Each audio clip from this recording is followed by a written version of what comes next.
Some days don't go the way you wanted to, and it starts before you even open your eyes. I woke up late.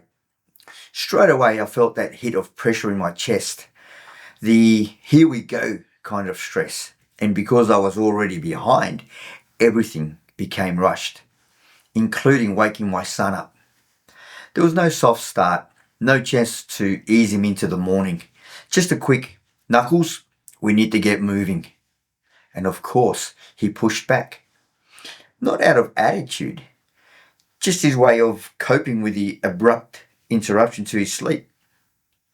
I made a call on the spot. Skip the shower, keep it simple. Just get dressed, brush your teeth, splash some water on your face. Inside, I kept repeating to myself, it's okay if we're late. It's fine. We finally got to the car, and right when I'm about to jump in, I realised I forgot to grab water. So I asked him, can you get a bottle from the fridge? He goes, I don't want to. And for a moment, I felt that old instinct to raise my voice. This time, I paused, enough for me to catch myself. I asked again. Same answer. And I could literally feel the tension building, that familiar rise before your voice takes over and you regret it 2 seconds later. But instead of reacting, I took a breath and said, all right, jump in the car, we've got to go. As we started driving, the car went silent. Silence. The kind of silence where you can feel someone thinking. He was staring out the window. No iPad, no asking for internet. Just sitting there in his own world. And I realised he wasn't ignoring me. He was possibly processing what had just happened. So I quietly turned on the hotspot and said, internet's on. He didn't move, didn't grab his iPad, didn't say a word. 40 minutes of quiet, 40 minutes of both of us in our own thought. Then out of nowhere, he turned to me and said, I'm sorry. It wasn't dramatic, it wasn't forced. It was just simple. I said, thank you for apologising, and gently reminded him, we're a family. We help each other. He nodded. Then I said, all right, let's start again. He opened his iPad.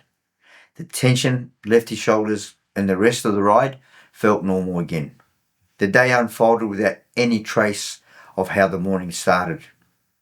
But later, when I replayed the morning in my head, I could see the crossroads. All the moments that could have turned into a fight, an argument, or a meltdown for either of us. And a few things stood out. Stress puts you straight into survival mode. Sleeping in kicked that off. But me choosing to stay calm kept me from passing it on to him. He reacted because the morning felt different. Skipping the shower wasn't ideal, but it protected him from more pressure.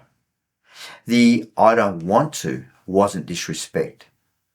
It was a familiar pattern that he operates from. Seeing it for what it was stopped me from taking it personally.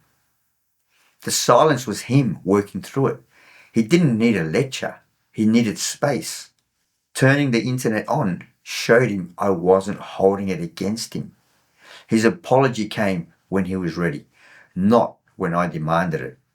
And the biggest realization, most of my responses that morning weren't conscious at all. They came from self-work, trial and error, and learning how to stay steady and grounded when everything in you wants to react. It reminded me of the Navy years, the way we train immediate actions into our nervous system. So deeply that when chaos hits, the body responded before the mind even had a chance to catch up. And I thought, is this what I'm now doing with my parenting without realizing it? Training myself, repeating the patterns that work. maintaining my calm so when things get unpredictable, and they always do, the unconscious steps in and does what's needed. A rough morning turned into a quiet win, not because everything went right, but because I didn't let the parts of me I've worked so hard to change run the show. Now, if you've had moments like this, let me know in the comments. And thank you for watching. Subscribe, and I look forward to bringing you more stories, insights, and small wins.